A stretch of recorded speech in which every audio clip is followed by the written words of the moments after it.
बोलो नरसिंह भगवान की जय। 38वां अध्याय। कुरुमावतार, समुद्र मंथन और मोहिनी अवतार। मार्कंडे जी बोले, पूर्व काल में देवासुर संग्राम में जब देवगण दैत्यों द्वारा पराजित हो गए, तब वह सभी मिलकर क्षीर सागर नंदिनी श्री लक्ष्मी जी के पति भगवान विष्णु की शरण में गए। राजन, वहां ब्रह्मा आदि सभी देवता जगदीश्वर की आराधना करके हाथ जोड़ निमांकित स्तोत्र से उनकी स्तुति करने लगे। देवगण बोले, जिनकी नाभि से कमल प्रकट हुआ है, जो समस्त लोकों के स्वामी हैं, उन श्रांग धनुषधारी आप परमेश्वर को नमस्कार है।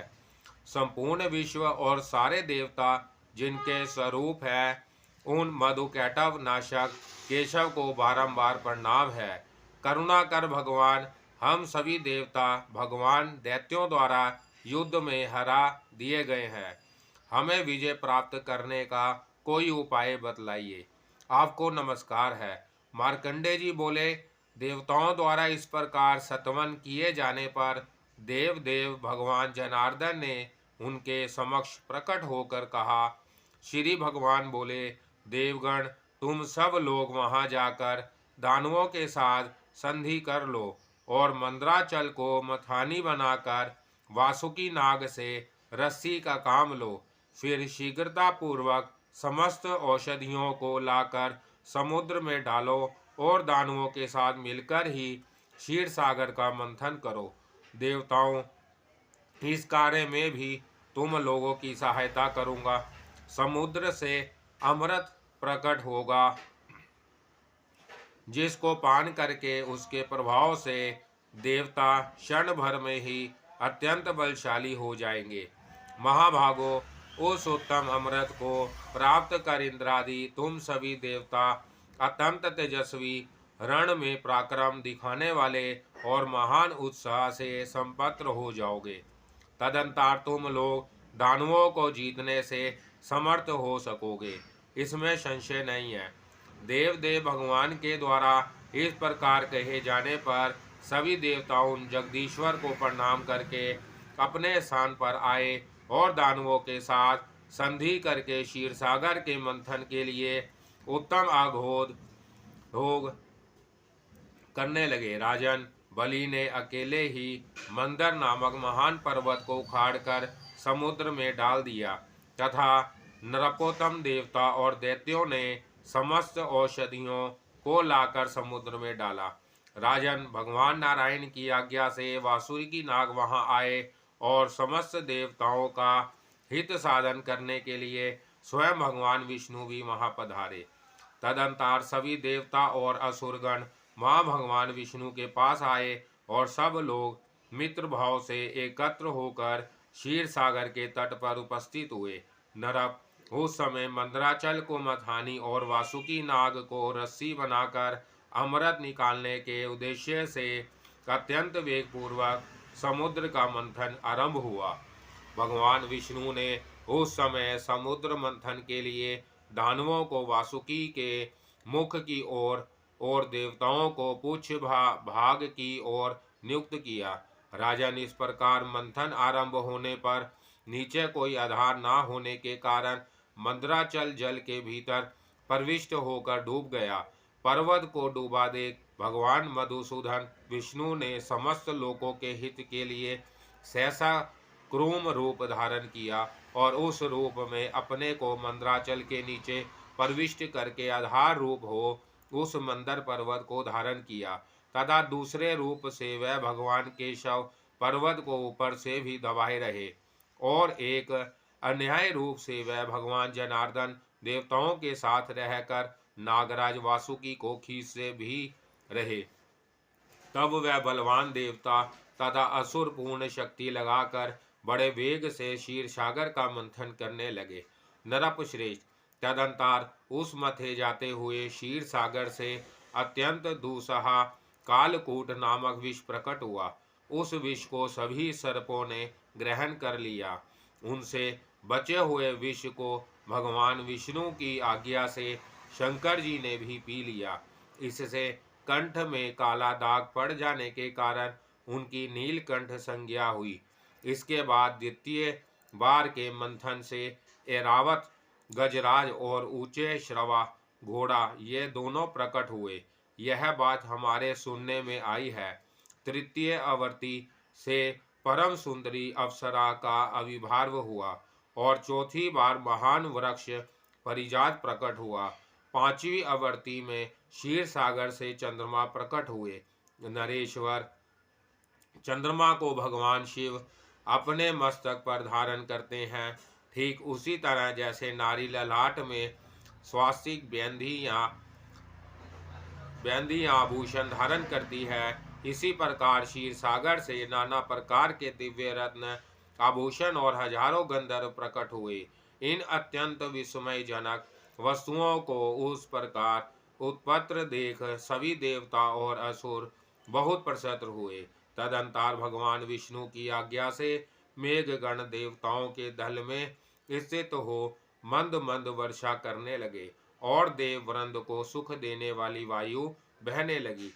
इस कारण देवता थके नहीं, किंतु महामते वासुकी के विष मिश्रित श्वास की वायु से कितने ही दैत्य मर गए और जो बचे वह भी तेज पराक्रम से हीन हो गए। तत्पश्चात उस समुद्र से हाथ में कमल धारण किए हुए श्री लक्ष्मी जी प्रकट हुई। राजेंद्र, वह अपने तेज से संपूर्ण दिशाओं को प्रकाशित कर रही थी। शत्रुसूदन, उन्होंने तीर्थ के जल से स्नान किया, शरीर में दिव्य गंध का अनुलेप लगाया और वह कमल लाए लक्ष्मी दिव्य वस्त्र, पुष्पहार और सुंदर भूषणों से विभूषित हो देव पक्ष में जाकर क्षण भर खड़ी रही। फिर भगवान विष्णु के वक्ष स्थल में विराजमान हुई। नरेश्वर, इसके बाद क्षीर सागर से अमृतपूर्ण घट का दोहन करके हाथ में लिए भगवान धन्वंतरी प्रकट हुए। उनके प्रकाटे से देवता बहुत प्रसन्न हुए, किंतु राजन, लक्ष्मी द्वारा त्याग दिए जाने के कारण असुर गण बहुत दुखी हुए और उस भरे हुए अमृत घट को लेकर इच्छानुसार चल दिए। नरपवर, तब भगवान विष्णु ने देवताओं का हित करने के लिए अपने को संपूर्ण शुभ लक्षणों से युक्त स्त्री रूप में प्रकट किया। इसके बाद भगवान उस नारी रूप से ही असुरों की ओर गए। उस दिव्य रूप वाली नारी को देख दैत्यगण मोहित हो गए। साधु शिरोमणि वह असुर तत्काल मोह के वशीभूत हो काम पीड़ित हो गए और उन्होंने मोहवश वह अमृत का घड़ा भूमि पर रख दिया। अवनीपते इस प्रकार असुरों को मोहित करके भगवान ने वह अमृत ले देवताओं को दे दिया। देव भगवान की कृपा से अमृत पीकर बलि और महावीरवान हो देवता संग्राम में आ डटे और असुरों को युद्ध में जीतकर उन्होंने अपने राज्य पर अधिकार कर लिया। राजन, भगवान के इस कूर्म नामक अवतार की कथा मैंने तुमसे कह दी। यह पढ़ने और सुनने वाले मनुष्यों को पुण्य देने वाली है। अद्भुत कर्म करने वाले भगवान नारायण ने केवल देवताओं के हित के लिए अनंत तेजस्वी परम पावन क्रूम रूप प्रकट किया था। सो इस प्रसंग का वर्णन मैंने तुमसे कर दिया। बोलो नरसिंह भगवान की जय।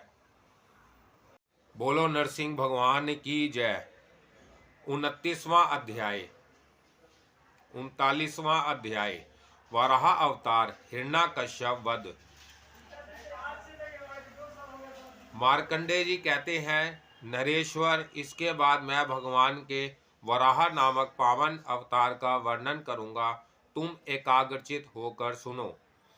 सतम ब्रह्मा जी का दिन बीत जाने पर जब अवान्तर प्रलय होता है, तब संपूर्ण त्रिलोकी को व्यापक करके केवल जल ही जल रह जाता है। राजेंद्र, उस समय त्रिभुवन में जो भी प्राणी हैं, उन सब का ग्रास करके ब्रह्मा स्वरूप जगदीश्वर भगवान विष्णु उस एकार्णव जल के भीतर सहस्रों फणों से सुशोभित शेषनाग की शैया पर सहस्र युगों तक चलने वाली रात्रि में शयन करते हैं। पूर्व काल में कश्यप जी से दिति के पुत्र रूप से हिरण्याक्ष नामक महान दैत्य उत्पन्न हुआ था। ऐसी बात हमने सुनी है। वह महान बलवान और पराक्रमी था। वह दैत्य पाताल में निवास करता था और स्वर्ग के देवताओं का आक्रमण करके उनकी पुरी पर घेरा डाल देता था। इतना ही नहीं, वह पृथ्वी पर यज्ञ करने वाले मनुष्यों का भी उपकार करने के लिए सदा प्रयत्नशील रहता था। एक बार उसने सोचा, मृत्यु लोक में रहने वाले पुरुष पृथ्वी पर रहकर देवताओं का यजन करेंगे। इससे उनका बल, वीर्य और तेज बढ़ जाएगा। यह सोचकर महान असुर हिरण्यकश्यप ने ब्रह्मा जी द्वारा सृष्टि रचना की जाने पर उसे धारण करने के लिए भूमि की जो धारणा शक्ति थी उसे लेकर जल के भीतर ही भीतर रसातल में चला गया। आधार शक्ति से रहित होकर यह पृथ्वी भी रसातल में ही चली गई। योग निद्रा का अंत होने पर जब सर्वात्मा श्री हरि ने विचार किया कि पृथ्वी कहाँ है, तब उन्होंने योग बल से यह जान लिया कि वह रसातल को चली गई है। नराधीप तब उन्होंने वेदमयी लंबा चौड़ा दिव्य वाराह शरीर धारण किया। उसके चारों वेद ही चरण थे। यूप पशु बंधन के लिए बना हुआ कष्ट स्तंभ ही दाढ़ था और चिति मुखमंडल स्थूल और छाती चौड़ी थी। भुजाएं बड़ी बड़ी थी। अग्नि की जीवा और श्रुवा ही धुंध थी। चंद्रमा और सूर्य विशाल नेत्र थे। पूर्त, बावली आदि खुदवाना और इष्ट धर्म यज्ञ यज्ञादि उनके कान थे। साम ही स्वर था। प्रागवंश ही शरीर था। हवि ही नसिका था। कुश दर्भ ही रोमावलियां था। इस प्रकार उनका संपूर्ण शरीर वेदमय था। पवित्र वैदिक सूत्र ही उनके बड़े बड़े याल थे। नक्षत्र और तारे उनके हार थे तथा प्रलयकालीन आवर्त ही उनके लिए भूषण का काम दे रहे थे। नरपश्रेष्ठ भगवान विष्णु ने ऐसे वराह रूप को धारण कर रसातल में प्रवेश किया। उस समय सनकादि योगी जन उनकी स्तुति करते थे। वहां जाकर भगवान ने युद्ध में हिरण्याक्ष को मारकर उस पर विजय पाई और अपनी दाढ़ों के अग्रभाग से पृथ्वी को उठाकर वह रसातल से ऊपर ले आए। फिर देवगण उनकी स्तुति करने लगे और उन्होंने पूर्ववत पृथ्वी को स्थापित किया। पृथ्वी को स्थित करने के पश्चात उस पर यथास्थान पर्वतों का सन्निवेश किया। तदंतर वैष्णवों के हित के लिए कोकामुख तीर्थ में वराह रूप का त्याग किया। वह वराह क्षेत्र उत्तम एवं गुप्त तीर्थ है। फिर ब्रह्मा जी का रूप धारण कर उन्होंने सृष्टि रचना की। इस प्रकार भगवान विष्णु युग युग में अवतार लेकर संपूर्ण जगत की रक्षा करते हैं। फिर वह जनार्दन रुद्र रूप धारण कर अंत काल में समस्त लोकों का संहार करते हैं। जो मनुष्य वेदांत वेद भगवान विष्णु की इस कथा को श्रवण करता है, वह भगवान यज्ञ मूर्ति में अपनी स्वधर्ण बुद्धि लगाकर समस्त पापों से मुक्त हो उन भगवान हरि को ही प्राप्त करता है। बोलो नरसिंह भगवान की जय। सिंह भगवान की जय। 40वां अध्याय। नरसिंह अवतार हिरण्याकश्यप की वरदान प्राप्ति और उससे सताए हुए देवों द्वारा भगवान की स्तुति।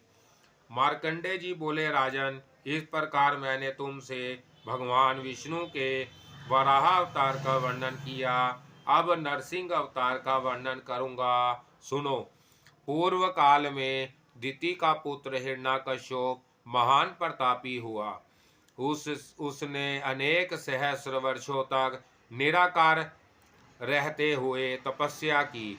उसकी तपस्या से संतुष्ट हो ब्रह्मा जी ने उस दानव से कहा, दैत्येंद्र, तुम्हारे मन को जो प्रिय लगे वही वर मांग लो। दैत्य हिरण्यकश्यप ने ब्रह्मा जी के इस प्रकार कहने पर उन देवेश्वर से विनीत पूर्वक प्रणाम करके कहा।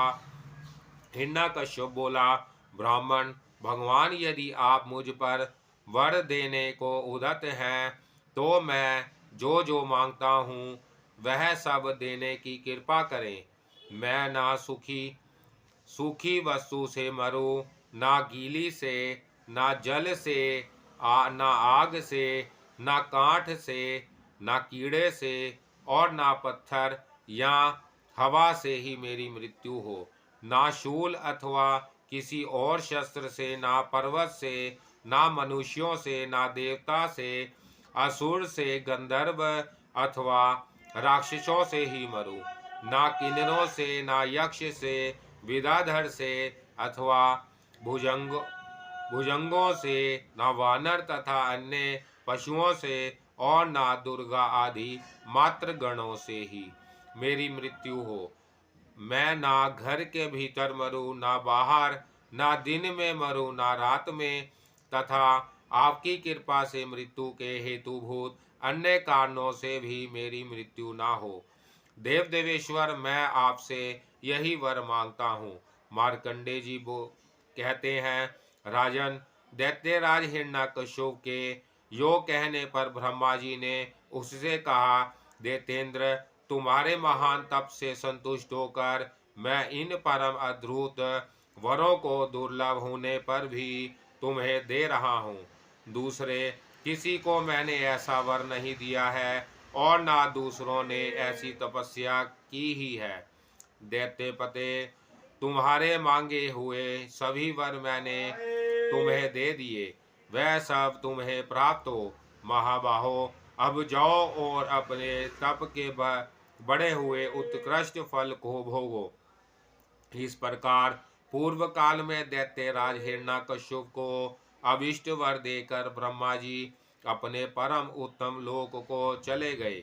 उस बलवान दैत्य ने भी वर पाकर बल से उन्मत्त हो श्रेष्ठ देवताओं को युद्ध में जीतकर उन्हें स्वर्ग से पृथ्वी पर गिरा दिया तथा वह स्वयं स्वर्ग लोक में रहकर वहां का सर्वशक्ति संपन्न राज्य भोगने लगा।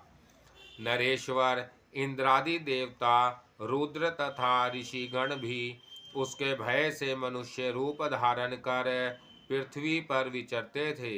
राजेंद्र, त्रिभुवन का राज्य प्राप्त कर लेने पर हिरण्यकश्यप ने समस्त प्रजाओं को बुलाकर उनसे यह वाक्य कहा, प्रजागण, तुम लोग देवताओं के लिए यज्ञ होम और दान ना करो। अब मैं भी त्रिभुवन का अधीश्वर हूँ, अतः यज्ञ और दान आदि कर्मों द्वारा मेरी ही पूजा करो।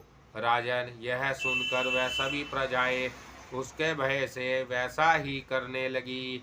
नृपश्रेष्ठ, वहाँ ऐसा व्यवहार चालू होने पर चराचर प्राणियों सहित समस्त त्रिभुवन अधन परायण हो गया।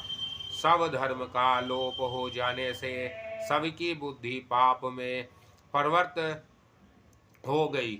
इस तरह बहुत समय बीतने पर इंद्र सहित सब देवताओं को दाव ने मिलकर समस्त शास्त्रों के ज्ञाता तथा नीति वेता बृहस्पति जी से विनती पूर्वक पूछा, मुनि श्रेष्ठ, त्रिलोकी का राज्य छीनने वाले इस हिरण्यकश्यप के विनाश का समय और उसका उपाय हमें शीघ्र बताइए। बृहस्पति जी बोले, देवताओं, तुम लोग अपने स्थान की प्राप्ति के लिए मेरे ये वाक्य सुनो। इस महान असुर हिरण्यकश्यप के पुण्य का अंश प्राय क्षीण हो चुका है। इसे अपने भाई हिरण्यकश्यप की मृत्यु से बहु शोक हुआ है। वह शोक बुद्धि को नष्ट और शास्त्र ज्ञान को चौपट कर देता है, विचार शक्ति को विक्षीण कर डालता है। अतः शोक के समान कोई शत्रु नहीं है। नरेश्वर, अपने शरीर पर अग्नि का स्पर्श और धनुन अस्त्र प्रहार भी सहा जा सकता है, परंतु शोकजन्य दुख का सहन नहीं किया जा सकता। देवताओं, इस शोक से और काल रूप निमित्त से हम हिरण्यकश्यप का नाश निकट देख रहे हैं। इसके अतिरिक्त सभी विधान सर्वत्र परस्पर यही कहा करते हैं कि दुष्ट हिरण्यकश्यप और शीघ्र ही नष्ट होने वाला है। मेरे शकुन भी यही बताते हैं कि देवताओं को अपने पद स्वर्ग साम्राज्य की प्राप्ति रूप महती समृद्धि मिलने वाली है और हिरण्यकश्यप का नाश होना चाहता है, क्योंकि ऐसा ही होने वाला है। इसलिए तुम सभी देवता क्षीर सागर के उत्तर तट पर जहाँ भगवान विष्णु शयन करते हैं शीघ्र ही जाओ। तुम लोगों के भली भांति सत्वन करने पर वह भगवान क्षण भर में ही प्रसन्न हो जाएंगे और प्रसन्न होने पर वह ही उस दैत्य के वध का उपाय बतलाएंगे। श्री बृहस्पति जी के इस प्रकार कहने पर सभी देवता कहने लगे, भगवान आपने बहुत अच्छा कहा, बहुत अच्छा कहा। और वह अत्यंत प्रसन्न पूर्वक वहां जाने का अधोग करने लगे। नरपवर वह देवगण किसी पुण्य तिथि को शुभ लग्न में मुनिवरों द्वारा पुण्य हवाचन, स्वास्तिक वाचन और मंगल पाठ कराकर दुष्ट दैत्य हिरण्यकश्यप के विनाश और अपनी ऐश्वर्य वृद्धि के लिए महादेव जी को आगे करके क्षीर सागर के उत्तर तट की ओर प्रस्थित हुए। वहां पहुंचकर सभी देवता विजयशील जनार्दन भगवान विष्णु का नाना प्रकार के स्तोत्रों द्वारा सतवन पूजन करते हुए वहां खड़े रहे।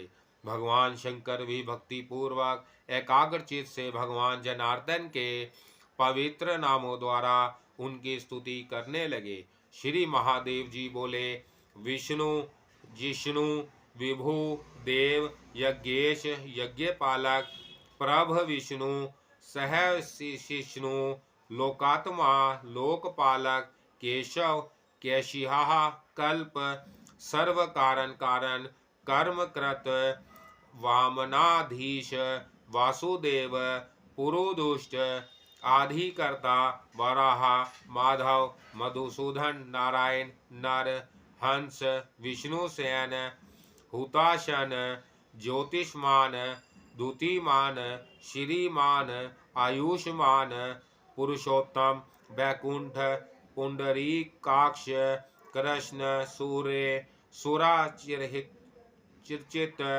नरसिंह, महाभीम, व्रजदृष्ट, नखायुध, आदिदेव, जगदकर्ता, योगेश, गरुड़ध्वज, गोविंद, गोपति, गोप्ता, भूपति, भुवनेश्वर, पद्मनाभ, हरिकेश, विभु, दामोदर, हरि, त्रिविधकर्म, त्रिलोकेश, ब्राहोश, प्रतिवर्धन, वामन, दुष्ट दमन, गोविंद, गोपवल्लभ, भक्ति प्रिय, अच्युत, सत्य, सत्य कीर्ति, ध्रुव, शुचि, करुणे, करुण, व्यास, पापहाहा, शांतिवर्धन, सन्यासी, शास्त्र तत्वज्ञ, मंद्रागिरी केतन, बद्री निलय, शांत, तपस्वी, वैद्रुत प्रभु, भूतावास, गुहावास, श्रीनिवास, श्रीपति, तपोवास, दमवास, सत्यवास, सनातन पुरुष, पुष्कल, पुण्य, पुष्काराक्ष, महेश्वर, पूर्ण, पूर्ति, पुराणज्ञ, पुण्यज्ञ, पुण्यवर्धन, संघी, चक्री, गधी, श्रृंगी, लालंगी, मूशली, हली, किरीटी, कुंडली, हारी, मेखली, कवची, ध्वजी, जिष्णु, जेता, महावीर, शत्रुघ्न, शत्रुतापन, शांत, शांतिकर, शस्ता, शंकर, शतनुस्तुत, सारथी, सात्विक, स्वामी, सामवेद प्रिय, सम, सावन, साहसी, सत्व, संपूष, अणश समृद्धिमान सवगर्द कामद शिरिद कीर्तिद कीर्तिनाशन मोक्षदय पुंडरीकाक्ष शिरंधीकृत केतन सुरासुरे सतुत प्रेरक और पापनाशन आदि नामों से कहे जाने वाले परमेश्वर आप ही यज्ञ वष्टककार ओमकार तथा आवाहनीय आदि अग्नि रूप हैं। पुरुषोत्तम देव आप ही स्वाहा स्वधा और सुधा है। आप सनातन देव देव भगवान विष्णु को नमस्कार है। गरुड़ ध्वज आप परमाणु के अति विषय तथा अनंत है। मार्कंडे जी बोले, इन दिव्य नामों द्वारा स्तुति किए जाने पर भगवान मधुसूदन ने प्रत्यक्ष प्रकट होकर संपूर्ण देवताओं से यह वचन कहा। श्री भगवान बोले, देवगण तुम लोगों ने केवल कल्याणकारी नामों द्वारा मेरा सत्वन किया है, अतः मैं तुम पर प्रसन्न हूँ। कहो तुम्हारा क्या कार्य सिद्ध करूँ। देवता बोले, हे देव देव, हे हर्षिकेश, हे कमल नयन, हे लक्ष्मीपते, हे हरे, आप तो सब कुछ जानते हैं, फिर हमसे क्यों पूछ रहे हैं। श्री भगवान बोले, असुर नाशक देवताओं, तुम लोगों के आने का सारा कारण मुझे ज्ञात है। जगतय का कल्याण करने वाले महादेव जी ने तथा तुमने हिरण्यकश्यप दैत्य का नाश कराने के लिए मेरे 100 पुण्य नामों द्वारा मेरा सत्वन किया है। महामते शिव, तुम्हारे कहे हुए इन 100 नामों से जो मेरा नित्य सत्वन करेगा, उस पुरुष द्वारा मैं उसी प्रकार प्रतिदिन पूजित होऊंगा जैसे इस समय तुम्हारे द्वारा हुआ हूँ। देव शंभु, मैं तुम पर प्रसन्न हूँ। अब तुम अपने शुभ कैलाश शिखर को जाओ। तुमने मेरी स्तुति की है, अतः तुम्हारी प्रसन्नता के लिए मैं हिरण्यकश्यप का वध करूंगा। देवताओं, अब तुम भी जाओ और कुछ काल तक प्रतीक्षा करो। जब इस हिरण्यकश्यप के प्रहलाद नामक बुद्धिमान विष्णु भक्त पुत्र होगा और जिस समय यह दैत्य प्रहलाद से द्रोह करेगा, उस समय वरों से रक्षित होकर देवताओं और दानवों से भी नहीं जीते जा सकने वाले इस असुर का मैं अवश्य वध करूंगा। राजन, भगवान विष्णु के इस प्रकार कहने पर देवगण उन्हें प्रणाम करके चले गए। बोलो नरसिंह भगवान की जय।